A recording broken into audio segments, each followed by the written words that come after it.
Labadiena, instrukcija, kaip reikia kopijuoti Kame pultelį į HRmatic Noa pultelį. Visų pirma, atidarysime programavimo režimą HRmatic pultelyje. Jis atidaromas taip. Nuspaudžiamas pirmas mygtukas, jis laikomas ir 4 kartus spaudžiamas antras mygtukas.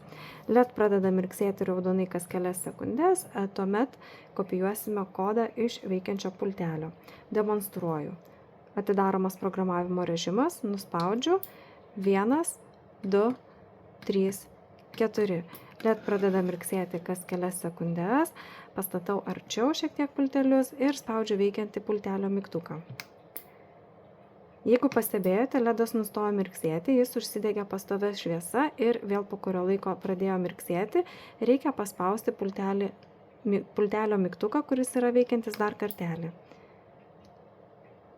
LEDas pradėjo mirksėti žaliai, reiškia kodas pilnai priimtas, jį išsaugome pasirinktame mygtuke, na ir pultelis jau paruoštas naudoti.